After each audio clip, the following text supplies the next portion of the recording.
that was an interesting conversation. Right now, there's a lot of things happening where statistics are involved.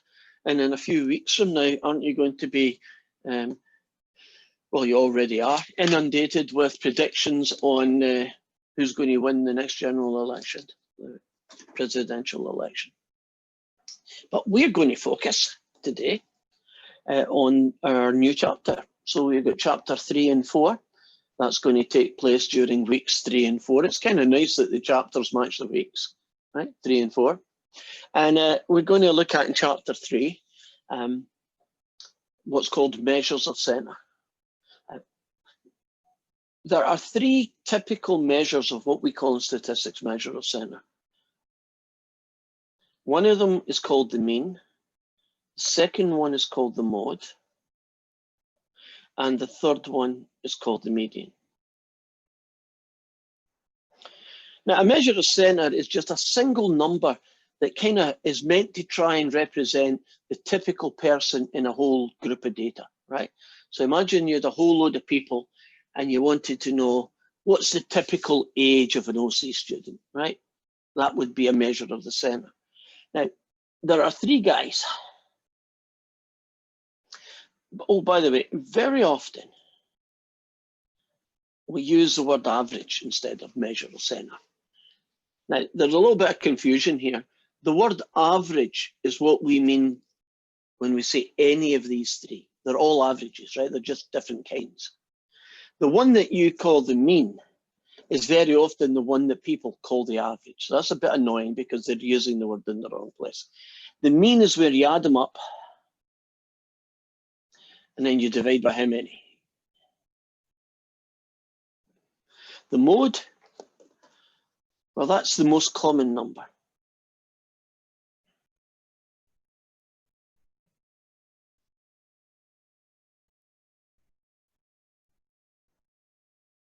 And the median is the middle number when they're in order.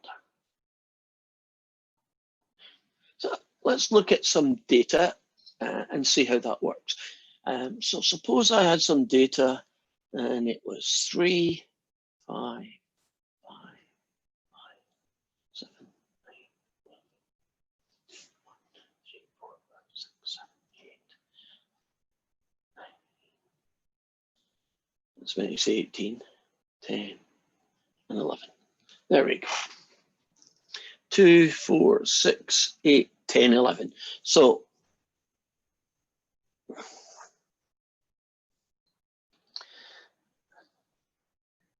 right, so this particular data set was, we got 11 students and said, how many coins have you got in your pocket? And the smallest was 3, right? And the largest, somebody had 27 coins, which is a lot. And we wanted to try and give a single number to give you an idea of what the typical amount of coins would be. Right, now if you're doing the mean, which by the way, gets written down in statistics if it's a sample with an X with a little line above it. And so we very often, you'll see that being used and you say that out loud as X bar. So the mean X bar in this case is what you get when you add all the numbers together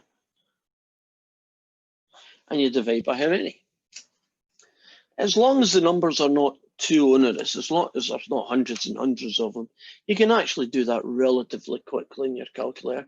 So 3 add 5, add 5, add 5, add 7, add 9, add 11, 15, 18, 21, and finally 27. And that comes to what, 126. And then you divide that by 11. And I get the answer round about 11.45 and change. Let's just call it 11.5 to 1 decimal place. So the typical middle of the road is about 11-ish coins, right? Now, you know, when you get the mean, you very often get decimals that might not mean something in real life. You know, like the typical American family has 2.8 children. Right? That doesn't mean that if you went to a typical family, they'd have 2 children and a baby that didn't have a head, right? It wouldn't be 2 and a bit people, right? 2.8 is just a reflection that it's round about 2 to 3, but closer to being 3 than 2, right? That's all the decimal means. So you can't have 11.5 coins, but would you agree that close to 11 is a typical number for this particular data set? And that's the mean. Now, if you do the mode is the most common number. And it looks like there was 3 of them. And the most common number of coins in the pocket was 5. And then the last one of the set is the median. Now, there is 11 numbers here. One of these numbers is in the middle, right? It's guy number 6. 1, 2, 3, 4, 5, 6. 1, 2, 3, 4, 5, 6. Do you notice that the median is the same number, whether I counted from the left or to the right? It's guy number 6, both directions. And the median in this case is 6. So we have 3 measurements. 6, where's that come from? There. 9. We have 3 measurements, 5, 11.5, and 9. And they're all trying to basically do the same job. What's the typical number in this data set? Of the 3, the mode is the least useful. Could you imagine in a different world that instead of 3 5s, there might have been 3 18s, or there might have been 3 3s, or can you imagine they're all the same and there was just 2 21s? Can you see that the mode could be all over the place? It really doesn't focus on the middle, right? It can be anywhere. So that one is pretty much, in many cases, not very helpful. The mean and the median certainly are. You can calculate them, and they do, in different circumstances, do quite a good job. So I'm now going to focus on the mean versus the median. And I'm going to give you an exaggerated data set to show you why the median in many situations gives you a better reflection of the typical person in a group in the middle. Suppose that we had a student who was looking at their 5 test results. And they got 50, 50, 50, 60, and 100.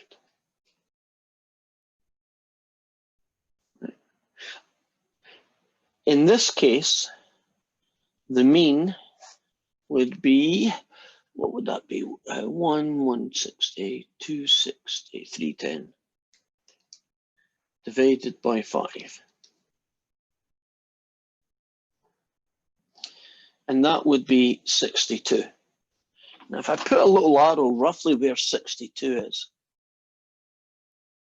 would you agree that's kind of high when you look at how many scores he got less than that compared to how many he got more? And wasn't the reason that this mean was quite big was that 100 had a big influence on the final result? If you calculate the median of that same data set, 1, 2, 3, 4, 5, isn't the middle one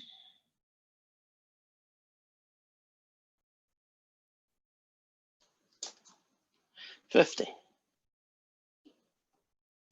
Now, I would argue, hopefully you might agree with me, but I would argue that if you only got 5 data points and you wanted to know what the typical score was, would you agree 50 is more representative of that data set? Okay? 3 people got 50, and the next one, 60, was a little bit away, and there's only one that it was a bad fit for. But 185 is not bad, right? 485 is pretty good fit. Whereas I'd say this one here was, well, not so good.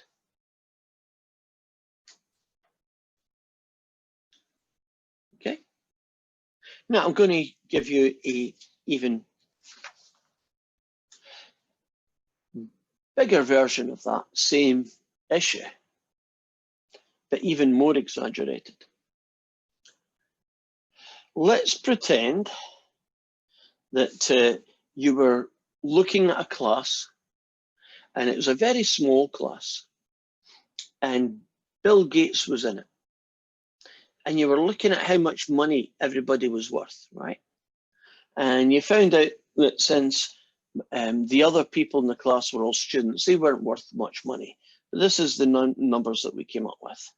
There was 10,000, somebody was worth 12,000, somebody was worth 4,000, somebody was worth 2,000, somebody had nothing in the bank, right? They were broke, which is probably most of you, right?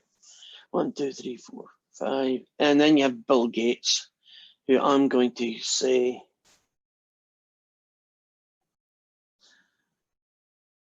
has 100 million.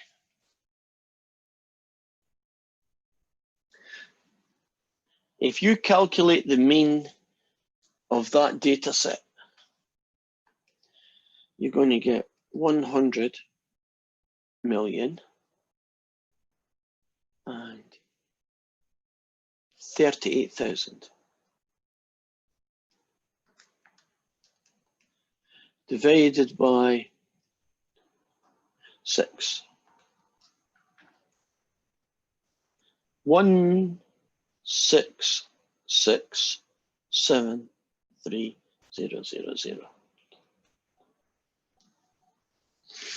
According to using the mean, if this was the class, you would say the average person in that class has about $16 million in the bank. Nobody was even close to that. Would you agree? Almost everybody was miles away from that. And even the Bill Gates guy was a lot bigger than that. So can you see how poor a reflection of the typical wealth of person in that class? If we did the median,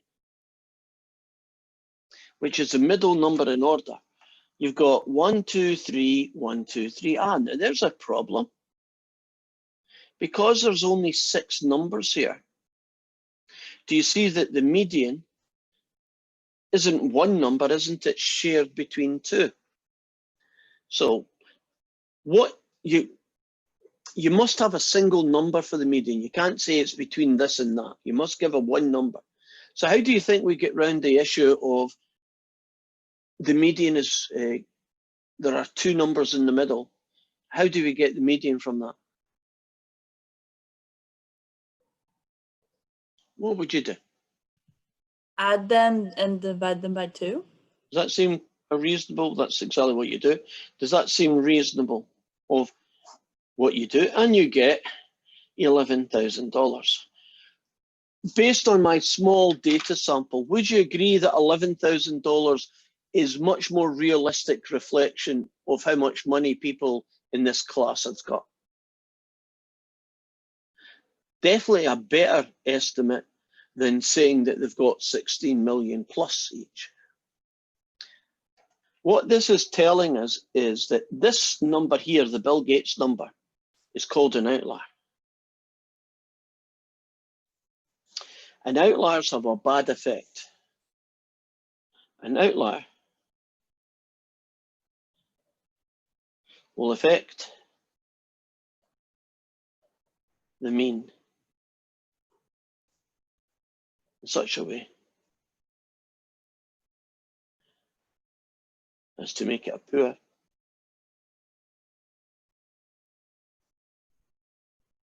representative of the typical data. Now, I could have done, I don't have time, but do you know I could have done the same version of that, that let's say Bill Gates lives in my street. Right, there's maybe 100 people live in my street, right? When you share 100 people with Bill Gates, don't we all still end up being a millionaire? So even when your data sample is quite large, can't one extremely large or extremely small number alter the value of the mean so that it's not really a good representative? On the other hand, if there was 100 people, and so can you imagine this was my street.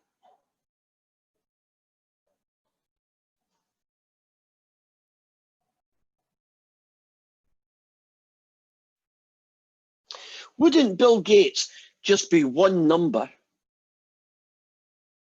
out of 100 numbers? So when we did the middle, do you see that the middle doesn't really get affected by Bill Gates? Do you notice here, the median still came out sensible, even although Bill Gates was one of the data points. So the median is not affected by an outlier.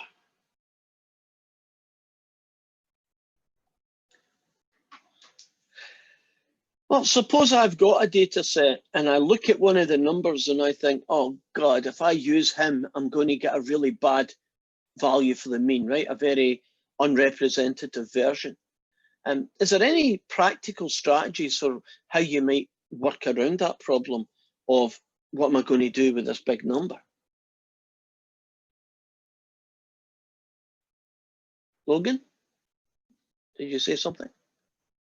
Like not use it? Yeah, it seems kind of obvious, and that's exactly what we do.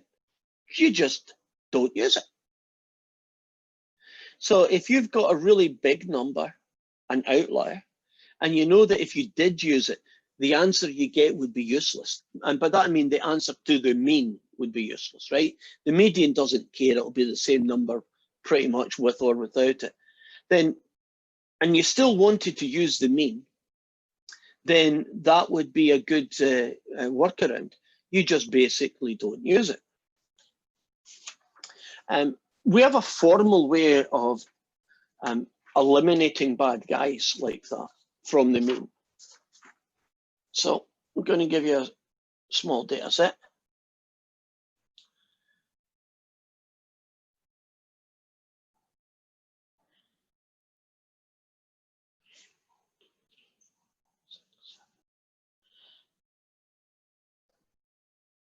Oh.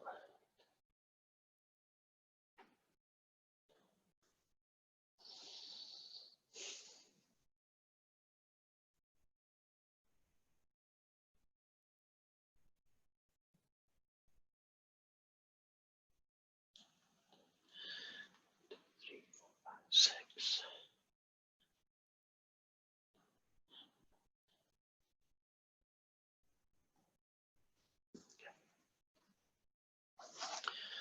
There's 20 numbers. I'm only focusing on doing the mean now. So if I was going to do the mean with 20 numbers, I'm going to have to look at this and I'm going to say, those numbers, especially that 87, might not be a good idea because that one number could make the mean a little bit more unrealistic by being too big.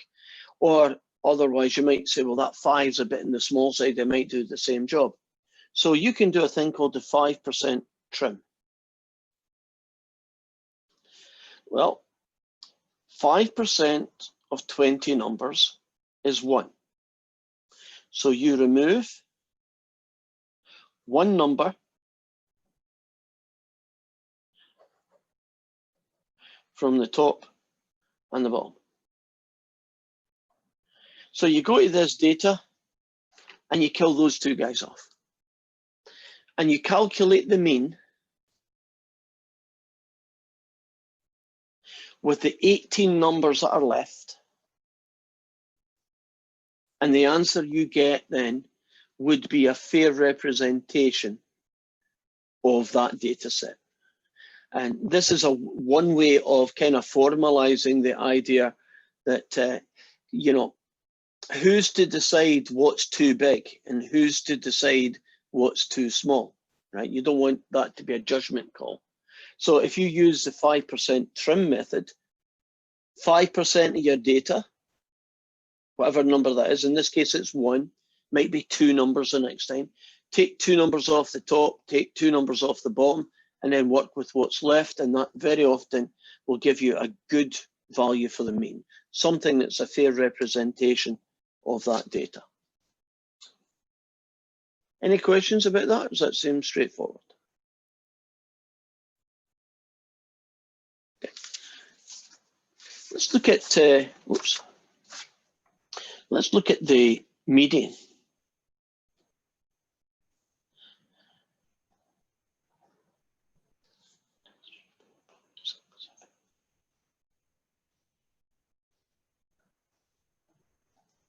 Right.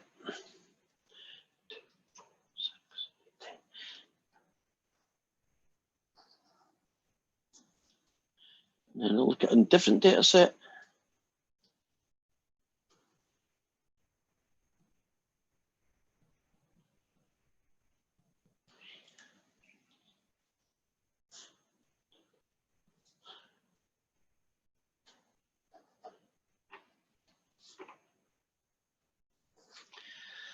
When you calculate the median, there's going to be 2 situations. One is you have an odd number of data points, right? You've got 7 numbers in your data, you have 21 numbers, you've got something like that. If you put them in order, then you will find that there's only 1 number in the middle, and that's our median. Great. Now, if there's an even number, half of 10 is 5. 1, 2, 3, 4, 5. You see it's that number. But if you count from this side, 1, 2, 3, 4, 5, it's this number. And we've already spoken about this situation before. Don't you call the median 7? Now, when there's an odd number of numbers, you can probably guess where it is. But if you want to know the rule is, suppose there was 89 numbers. And I was trying to figure out who the guy in the middle is. Add 1 and half it, and that gets you 45. So you count along to position 45, and that's where your middle one would be. Oh, one other possibility. This one up here, can we pretend that this number here was an 8, and so was the one next to it? I mean, that could happen, right? What's the median when that situation happens?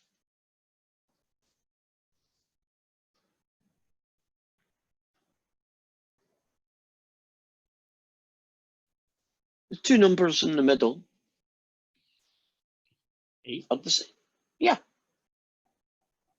A lot of statistics is common sense.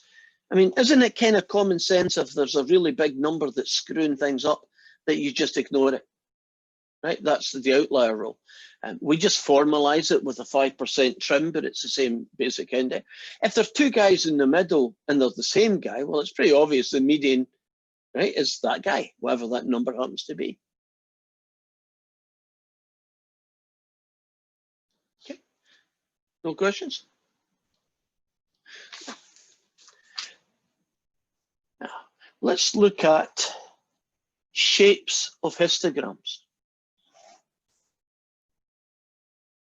Right, now, these are meant to be rectangles, but I'm only doing this once because it takes forever and a day. Can you imagine it's a histogram, but we just draw the curve because it's quicker, right? This fella here is symmetric. It's unimodal. And the textbook calls it, it's not a bad name, mound shaped. Have you ever seen a question where it talked about that? If this was representing, I don't know, scores in a test or ages of people, whatever it is, and you got a histogram that's this shape, right? And let's just say for argument, this number here was 60. You can make the following assumption, that the mean and the mode and the median are all going to be the same and they're all going to be equal to 60. So let's see why we could argue.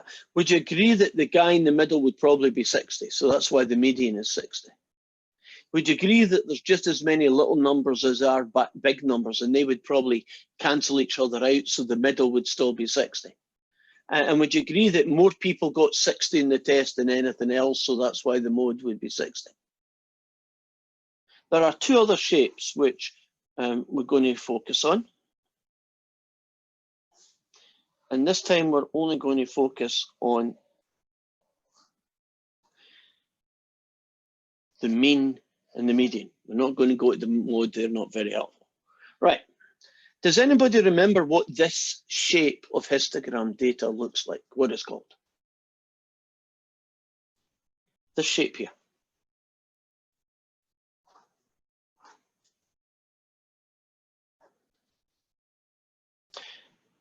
Starts with the word skewed. Yeah, skewed right, or yeah, skewed right. Skewed right. And this one's skewed left.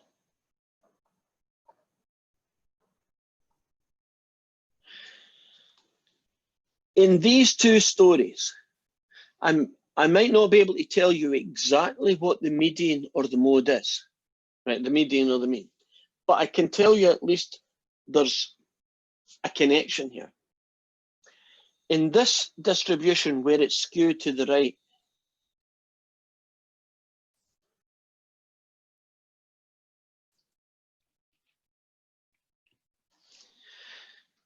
can you see why the mean is going to be bigger than the median? Why that's pretty much guaranteed. If the data is skewed to the right, isn't the mean going to be bigger than the median? Does that seem plausible? The argument is, do you see that guy way over here? Although he's only one number, isn't he a really big number? And isn't this one next to him a really big number? And if you have enough big numbers, won't the mean be big or bigger than the middle number? Now over here, can you see things are probably going to switch? In this case, won't the mean be less than the median?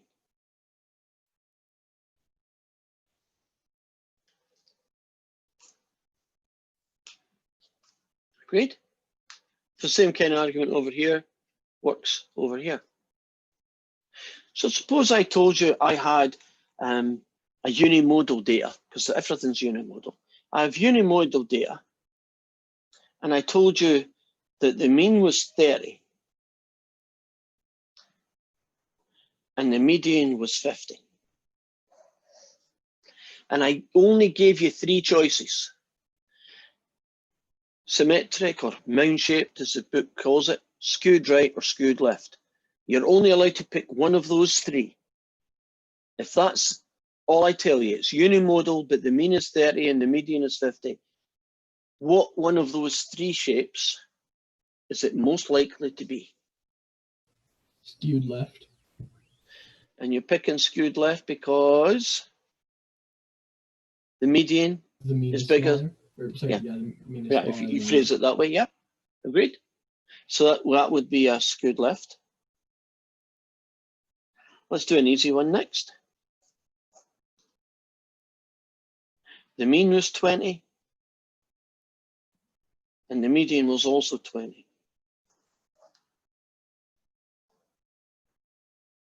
You agree that's symmetric or mound-shaped?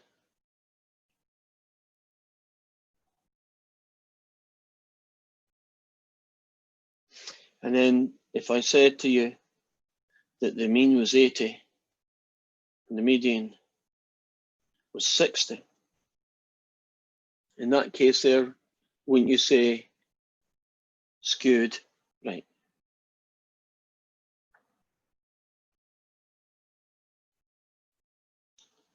The way I try and remember is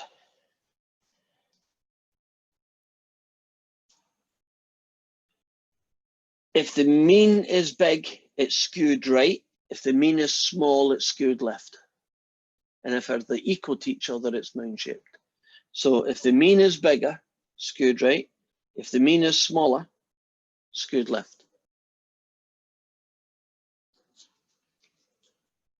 Are we cool about that? Okay. And let's look at changes to data.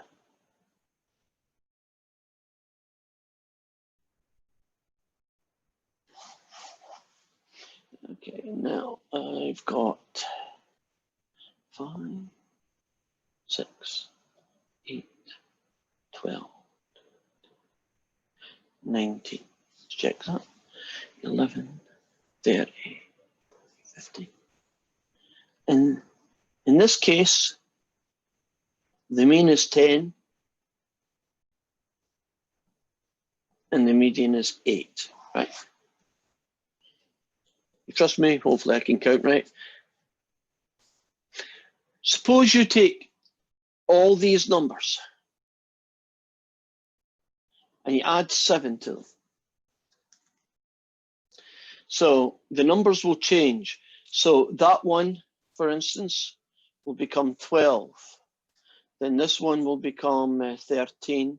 And this one will become 15, 19, and 26.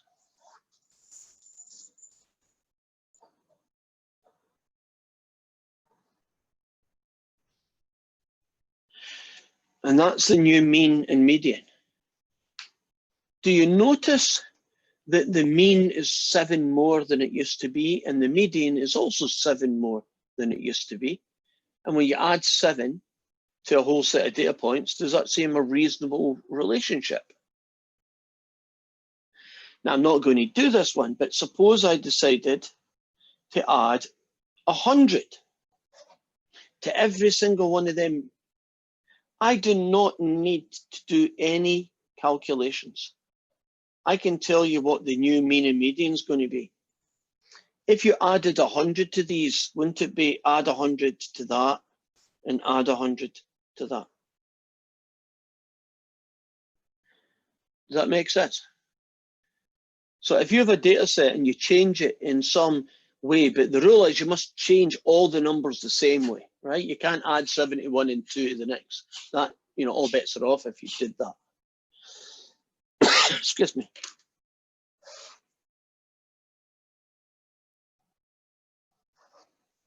Suppose you took all these numbers and you trebled them. So, right, 15 and 18 and 24 and so on. Would it seem reasonable then that the mean and the median would also change and be trebled?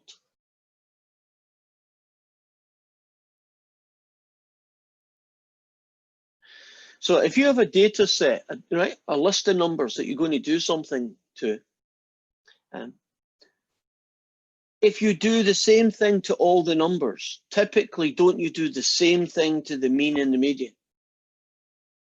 So if you add 5 to all of them, or if you double all the numbers, or if you take 4 away from each of them, or if you half all the numbers, won't the mean and the median do exactly the same thing?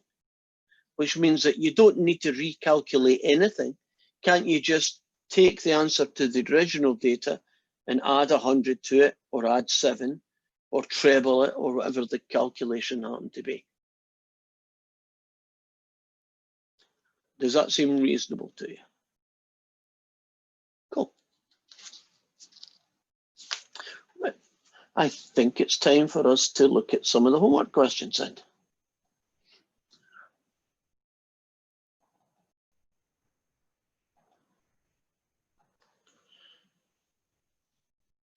Okay, this is, with the exception of question 1, which I'll do right at the end. A lot of the early questions are pretty straightforward. So find the mean, median, and mode of this data set. Now, the data set is so tiny, we should probably just be able to do that looking at the data. I'm going to make it a little bit bigger because I know some of your screens, that's far too small to see. Yeah, that help. Right, let's look at the top one, question 2. If I wanted the mean, shouldn't I just add them up? So what's that? 10, I'll do it in order, like 13, 19, 28. 28 divided by 5. 5.6.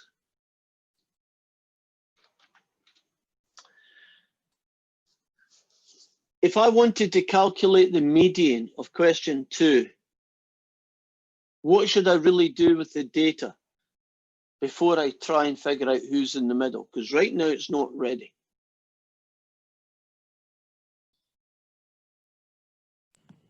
Put it in order from least to greatest. Right. So if I did that, it would be 4, 4, 5, 6, 7. Okay, 4, 4, 5, 6, 7. Do you see how the median would be number 5? It's easy to miss that because sometimes the data will be in order and sometimes it won't be. And if you get into the habit, it's always the guy in the middle, regardless. You may get caught out. Now, in the mode case, it's a pain in the butt, but I'm doing it because it's asked. Aren't there more 4s than any other number? Can you imagine a question? Because this data set is just random. The computer, you know, in your homework will pick 5 other numbers, I'm pretty sure, right? Can you imagine a situation that went something like this? None of the numbers double up. In other words, there's 5 numbers and they're all different. So what's the answer to the mode? What should you write down?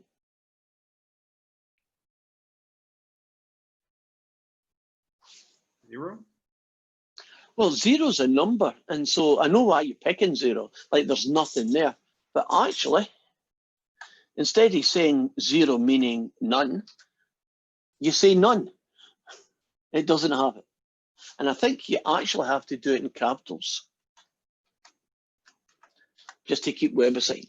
So some things for mode may be none, right? It doesn't have one. Can you see question 3 is just the same idea, bigger set of data? Now, here's a question. When a distribution, right, your histogram, is mound-shaped symmetrical, right, big hill, which of these general relationships amongst mean, median, and mode is true? Right, there are 4 choices there, but which one of those 4 is actually true?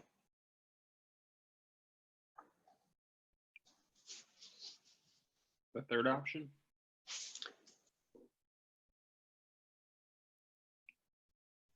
So you're choosing that one.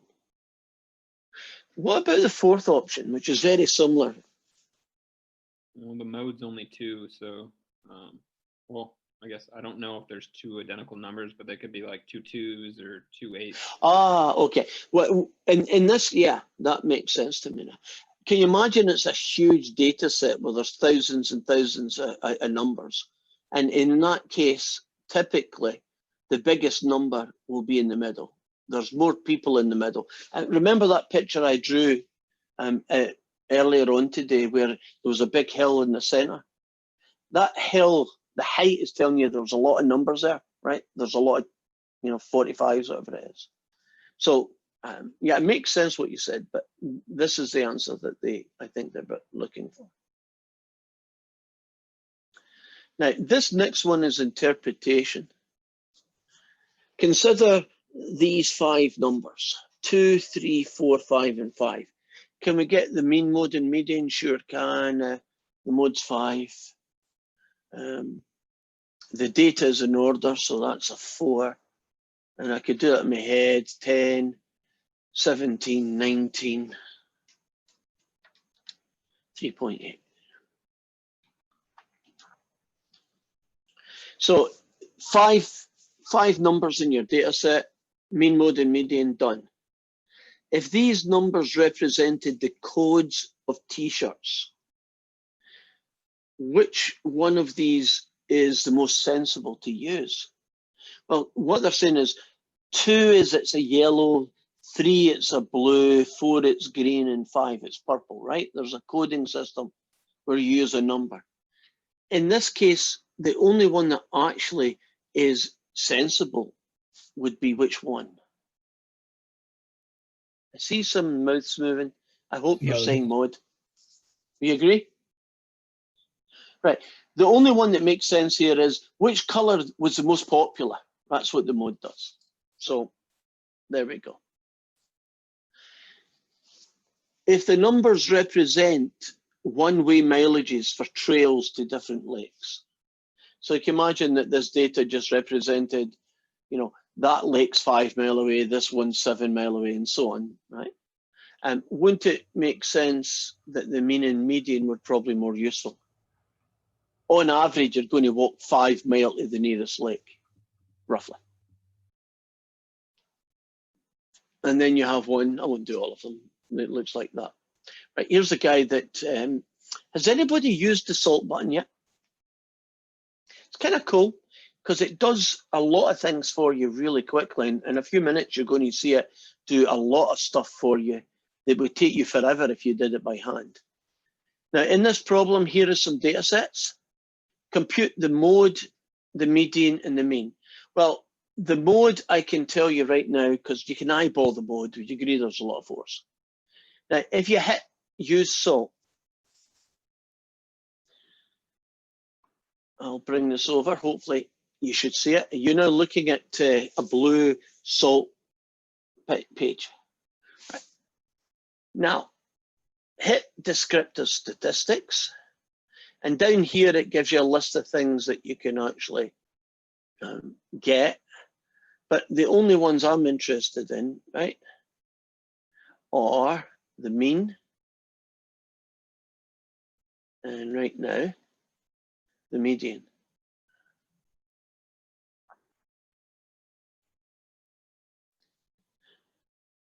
Now, there you go. The mean is 6.6 and the median is 5. Now, do you see they did it for you, so you don't need to worry about forgetting a number or calculating it badly. It's already there for you. Now, oops, go away. Lost my guy. Here we go. Where is he? Oh, darn it in space. If you leave a page, it sometimes doesn't return to where you want it to be. There we go. But let's, oh, it reset itself. Let's go looking for a big data set. That's pretty big. That one. Let's do this one. Mean, mode, and median. Hit use salt. Descriptive statistics. You don't need to tag them off. If you don't want to, can't you just scroll along and read off the ones you want? So can you see that's the mean? And that's the median.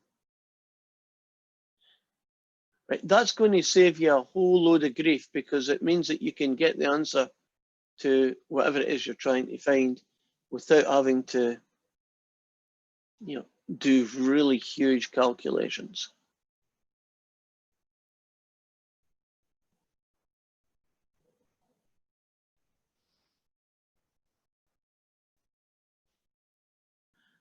I'm going to avoid, I think, using salt again.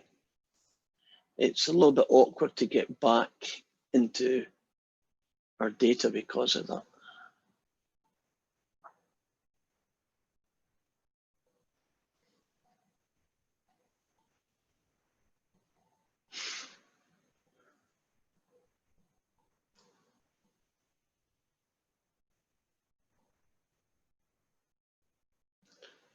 Is there any questions so far?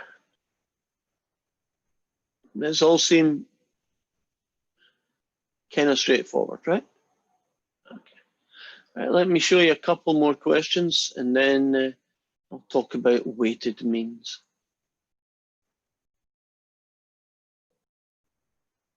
Did I pass that guy? I did, didn't I?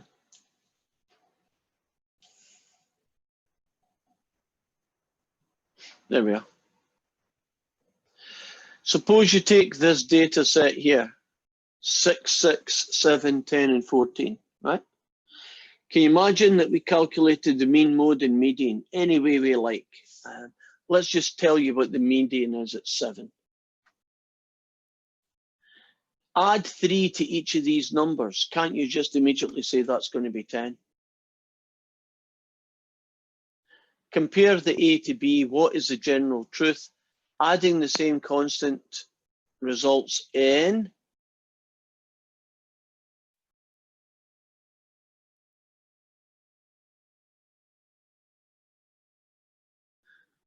Can't read it because it's too big. There we go. If you add the same content C to each data, the value results in the mode, median, and mean increased by C. Right? And you're done. You know.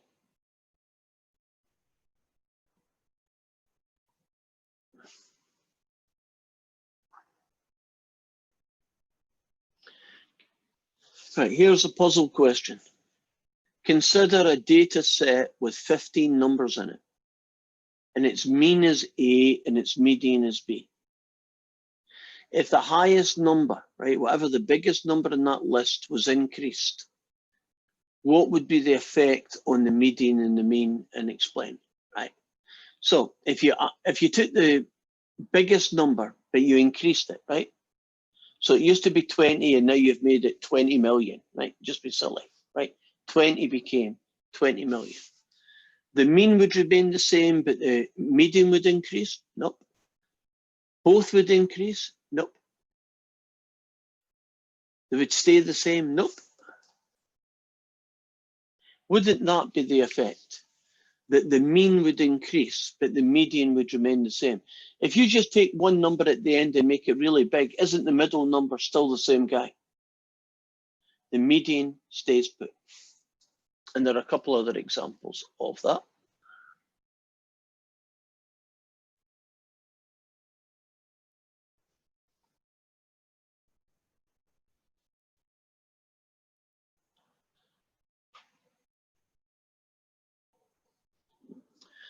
In this case, at the end, they talk about a trimmed mean. So you basically take the biggest and smallest off and you get it.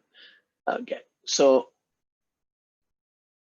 the last part of that, and that is us finished this particular section 3.1, is called a weighted mean.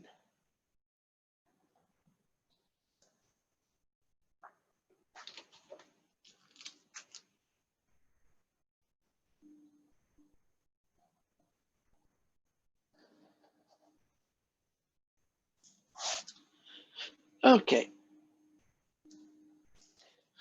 Let's suppose that we wanted to attach a number to a particular sport, a player in a sport, right? So I'm going to try and pick a sport, then make up my own kind of grading system. And we're going to use a weighted mean to compare them, right? So let's talk about, let's say boxing, because you probably don't know a lot about boxing, right? In any given weight, some of the most important things about boxing are how hard he hits, right? Would you agree? Somebody who hits really hard is probably going to be a better boxer than if they hit you and you say, what was that?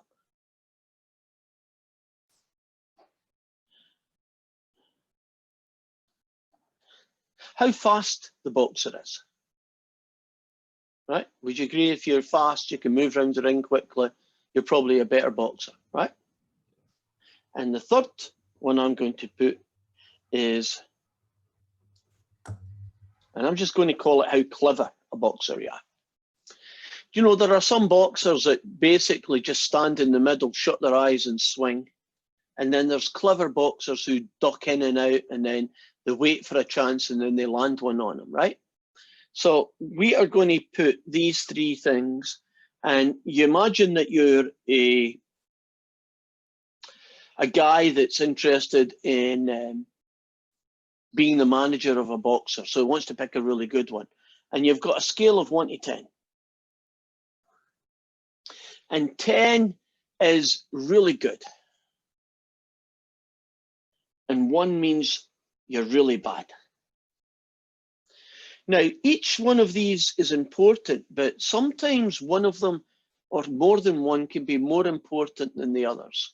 So this is very subjective, but I'm going to choose what I think is important. I'm going to say that how hard you hit as a boxer is 3 times as important as how fast you are. I mean, you could be really fast, but if you can't hit anybody, you're probably not going to win, right? And then how clever you are, I'm going to put that down as 4.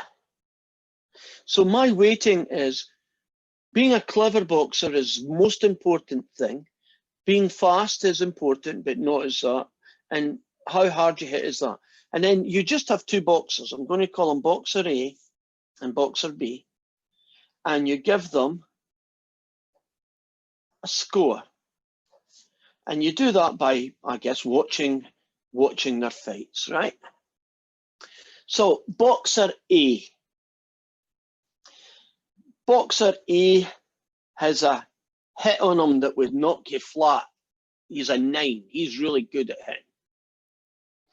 He's kind of slow and he's pretty dumb.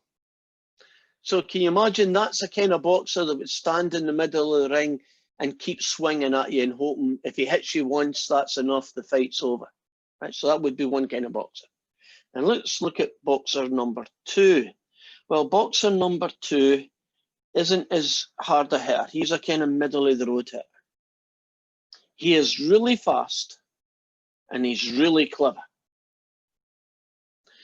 So I'm going to look at these 2 and we're going to find their weighted mean.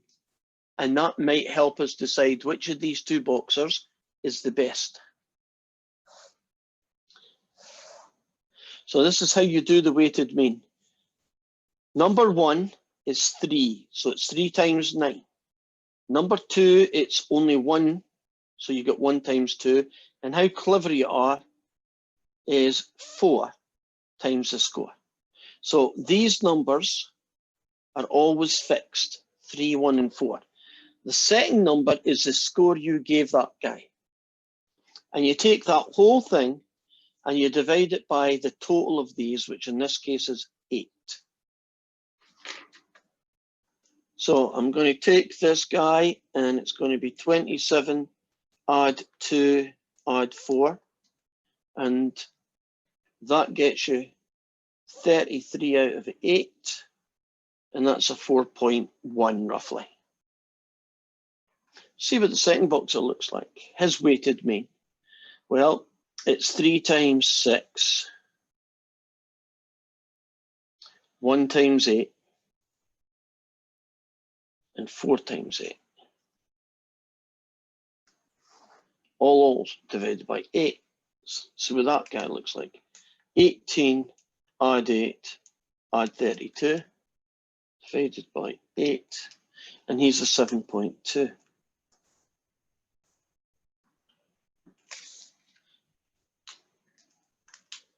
This boxer is probably going to beat this boxer, according to my way of scoring, more often than the other. So what you're looking at here is basically a way to categorize or compare things by finding certain skills that they have and putting a weighting on each to see how important you consider that skill. And now you do the weighted average. So if I was a gambling person and these 2 boxers were fighting, I would be picking this guy over that one based on my scale system. Now you could change these numbers, and if you did, these weighted averages would also change. But if we assume that these are good weightings, this is good results. Do we have any questions?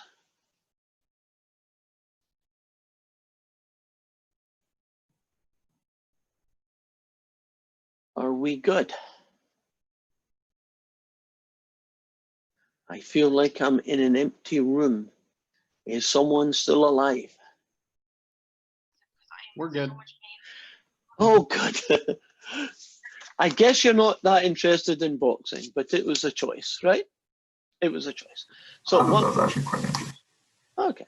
So, I mean, if you are into, I don't know, if you were into basketball, right, and you were looking at a player in basketball, Wouldn't accuracy of shooting be one of your categories, right? Stamina might be a category, right? You know, will he last the whole game or does he peter out at the end? In basketball, is there any other skill that you would consider important enough to put a weight on? Accuracy. Accuracy, right? So you could, and then you could weight those according to what you thought. Now your weighting could be 2-1-1. If you think something's very important, can you make it 5-1-2? You know, those kind of combinations. Now, if you're playing in different sports, if I was, for instance, doing baseball, wouldn't speed, especially if you have to run, wouldn't speed, how fast you run, be really important? How accurate you are at catching the ball, right? When you're on the field, right? Does, you know, as every second ball, is he going to drop it? Or if a ball gets near him, he's a good chance to catch it. So you could categorize those and then you can come up with a particular skill. I believe in a lot of sports, aren't there sports statistics where you could almost find out anything? Like, how many times has this guy dropped the ball when it was, you know, hit by a left-hander? I mean, I'm making this up, but they've probably got a stat on that, right? And, you know, when the manager is coming in, he's saying, do you know this, the guy who's the batter? He's not very good at left-handed bowlers. See, if a guy's left-handed and he's throwing the ball at him, he doesn't do so well. So can you imagine he might switch the guy when he comes on? Now, how does he know that? Well, they've got statistics on it, haven't they? How many times he hit the ball when it was a right-handed guy that threw it and how many times he hit it when it was a left-handed guy. And if there was a noticeable difference, do we do that? Right, the one I want to show you that's like that, there's only one in the homework, is question 10. And there's one last other question after that, and that's us finished 3-1. So, is it question 10? Or maybe it's question 12, whatever. It's question 13, I wasn't even close. So this is an example of a weighted average, like I was talking about.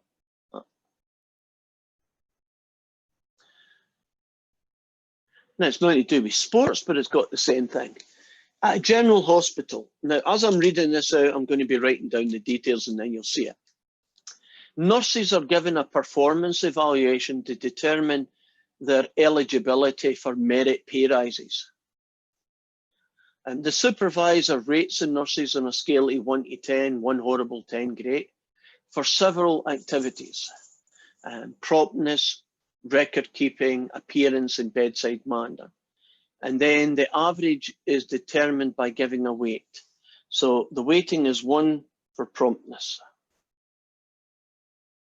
Right, does she always turn up on time? Does she get back from her tea break on time? Right, that kind of thing. And 1, she's really horrible at it. 10, you could set your watch by it. She's really good. And that's given a weighting of 1. You're getting a 3 for record keeping. So when she's watching a patient and she takes their blood pressure and she takes, you know, the vital signs and that little, you know, well, at least in Britain, it's America too. Don't they have that little board at the bottom of the bed that the doctor looks at and he says, oh yeah, you've checked it. She's really good at doing that and she's accurate. That would be an important skill. That's probably why that's given such a big weighting. Can you see that's more important than just being prompt? And then this one, I'm not really sure why they think this is so important. But her appearance, or his appearance, right? Does the nurse, you know, are they smart? Are they clean? Do they look disheveled? You know, he's calling that a 4. And then a 2 for bedside manner.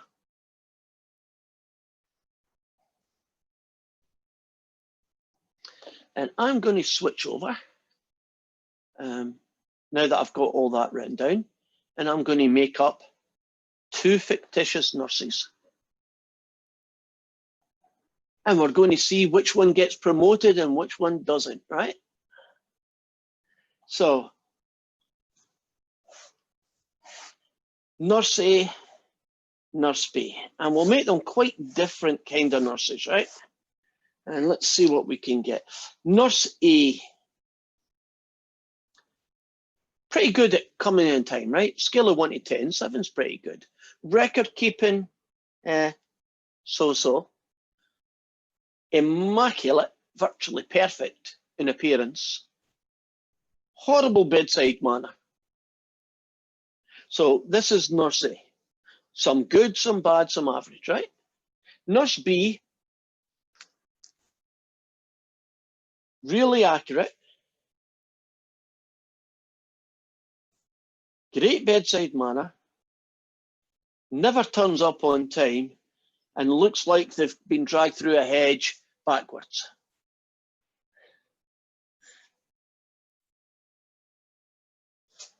Let's find out what the weighted mean in both cases would be. This is for A. So these are the weightings. So it's 1 times 7, add 3 times 5, add 4 times 9, add 2 times 2. And you divide it by the total weighting. So what's that? 3, 4, 8, 10. Oh, a nice number, 10. Oh, before I do this, who do you think's the best nurse? Who's going to get promoted, A or B? A. A? Logan, you going for A too? Gary Young, you any preference? A? You going A as well? Okay, everybody's A. Yeah. I don't know, personally, I'm not sure. 7, add 15, add 36, add 4, I'm 6.2. And Nurse B, put down their calculation. 1 times 1, 3 times 7, yeah, 4 times 1, and 2 times 7. 21, 22, 30, 44, yeah. Nurse A is going to get the promotion. If you were a friend of Nurse B and you were going to tell them just one thing to get better at, so that maybe next year she can get promoted or he can get promoted, what one thing would you tell them to try and, do better at? Appearance. Right, now if you're a good manager and you've already given, that one the job, you should say, you've got a lot of good things going, but the thing that's holding you back right now is appearance. Maybe if you could improve on that, you'll change your thing. Now, if you work in a company or a factory or whatever, and your manager gives you a yearly eval on it, what you could be looking at there is, the kinds of things that are going to improve your chances of getting a better job. So, don't just say, oh, I like all those nice things that you're saying about me, but, what could I improve on? Because if you can improve on things, aren't you going to be even better next time? And a lot of people find it hard to tell people negative things about them, right? Isn't it difficult to tell your friend something? Okay, it's not that you like doing it, right? But a lot of people find that negative, quite a difficult thing. But in a kind of way, wouldn't it be helpful to your friend if you could do it in such a way that it would help them, right? If your friend's breath really stunk, right? It's hard to approach that problem, but wouldn't it be good if you could, in a way that wouldn't offend them and make them not be your friend again? I mean, and if you're a guy, you could go the girlfriend route. If you took this stuff, I heard if you to gargle with this stuff, you get more girls. You don't even need to mention they'll get bad breath, just that you gargle this stuff. That might help, right? So there are ways of doing it. And I'm thinking in the girl sense, you could find, I'm not a girl, so I find it harder to pick something like that. But you can imagine in the girl sense, you could do the same thing. If you want to get more boys or boyfriend or whatever, I use this stuff or whatever, and it's good. So there's one last guy I want to cover, and then we finish that section. And it's really just naming things, vocabulary. So I'll do it visually.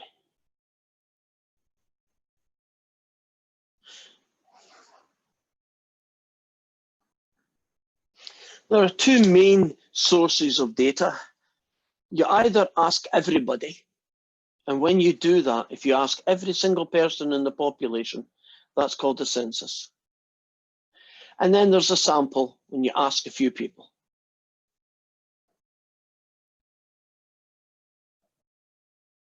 From the population.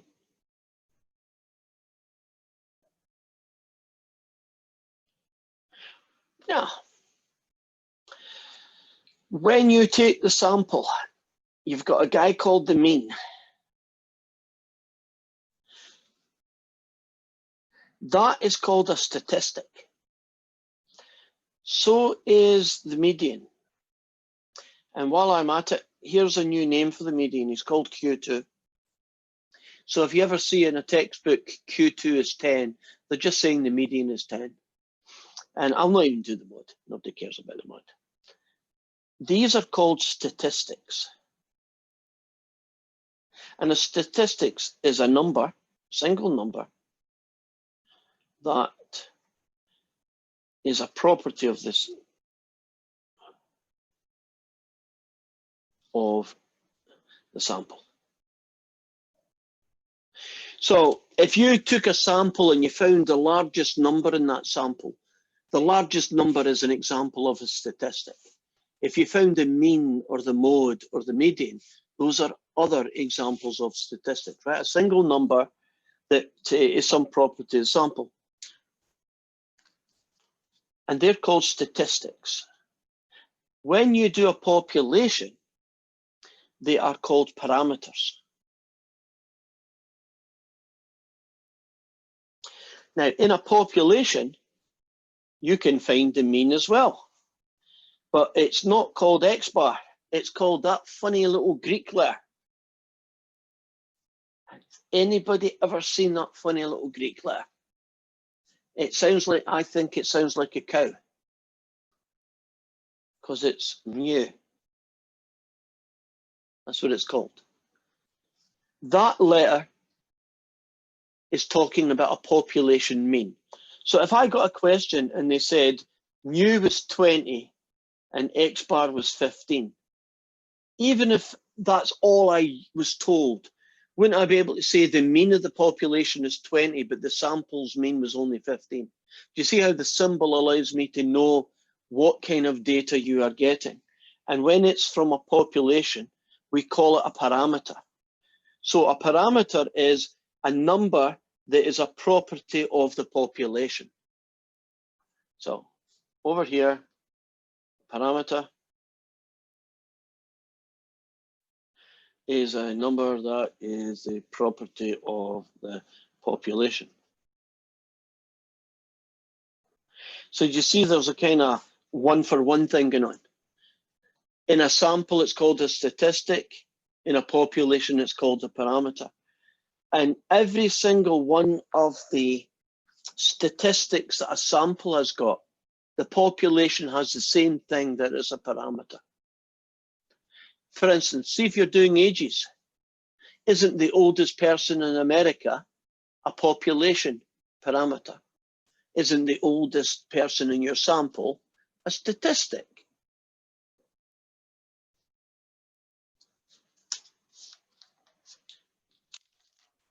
Are we good? That's 3-1 finished.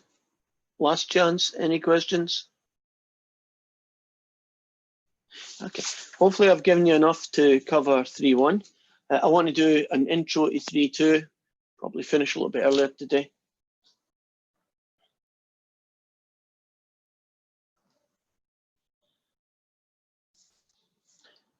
And this is called a measure spread. So we've looked at a number that measures the typical person. A measure of spread is a number. that tells us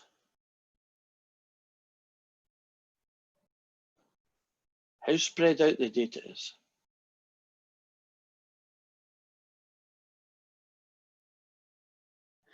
We sometimes talk about the variability of it.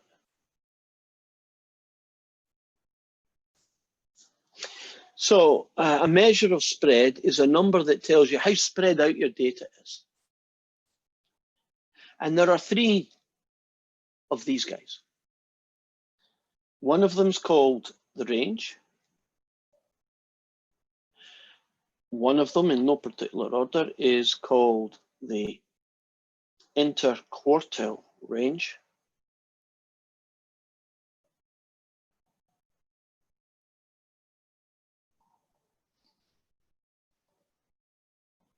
And the third one is called the standard deviation.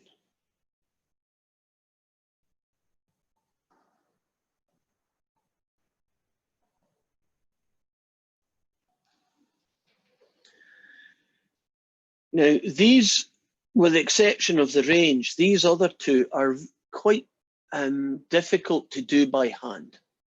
So we tend to let the software take care of it for us. But I will show you an example of calculating the interquartile range.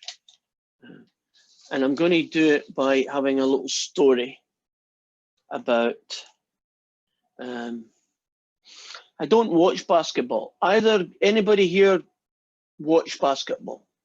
Anybody interested in basketball? If you did, you could give me some numbers. Otherwise, I'm going to make up fictitious numbers and we'll see how good they go, right?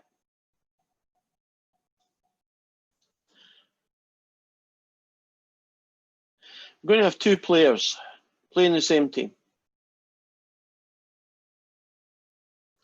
Big games coming up. You know, the final, right? If they win this game, they get the championship, right? One more game to go.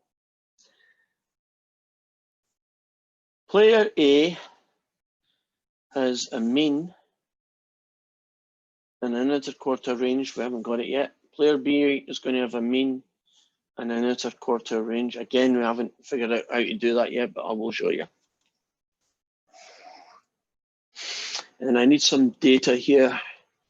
So bear with me.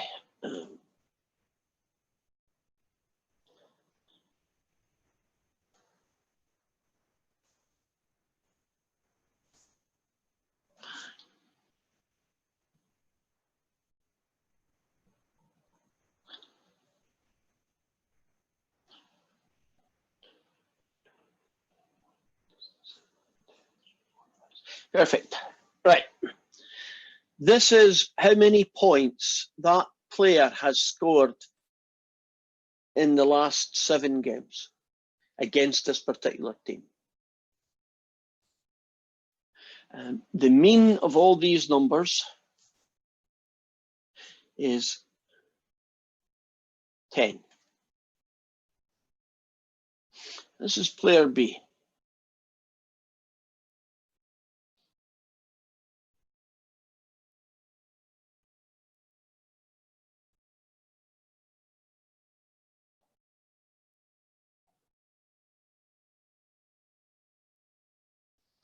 And he also has a mean of 10. Now, when you look at the raw data, those players are not identical. They're a big chunk of 10s. I missed one. They're a big chunk of 10s. That's definitely the same. But in the extremes, don't they differ? Doesn't this player played one game where he couldn't even score one hoop? But then he got 20 points worth in a different game. This player here never did as bad as that, but never did as good as that. If you were talking about these players, wouldn't you say that this guy is consistent? Pretty much you're going to get 8 to 12 every game. On the other hand, this guy is less consistent, inconsistent. Right, so let's show you how to get what's called the interquartile range, because this is a number that's going to tell you how spread out the data is, how consistent or not consistent they are. Right, there are 7 numbers here. Would you agree that guy in the middle is the median? Agreed? Right, now the median is called median, but it's also called Q2. Now I want you to imagine that I put a wall there. Do you see that I've broke the numbers that are left into the 3 big guys and the 3 little guys? Now, if you choose the middle of these, this guy here is called Q1, and the middle of the 3 big numbers, this guy here is called Q3. Do you see how that numbering system, Q1, Q2, and Q3, kind of makes sense now? Now, this fella called the interquartile range. You go Q3, take away Q1. So 10,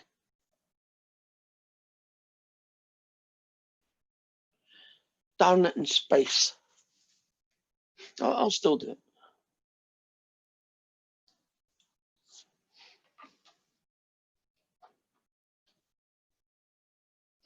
Can I just change my data set just a tiny bit?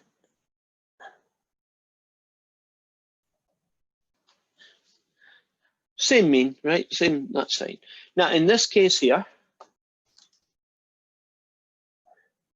Q2, my data set was so small I couldn't make them differ. Now, in this case, Q1 is here and Q3 is here. There, we got something to work with. The interquartile range here is going to be 12, take away 8, which is 4.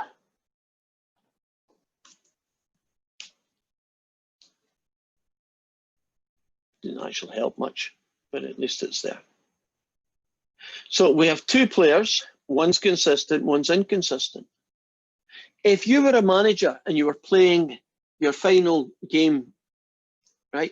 You need to win the championship. Would you pick A or B? You can only pick one player and you're going to play him for the whole course. Who do you pick, A or B?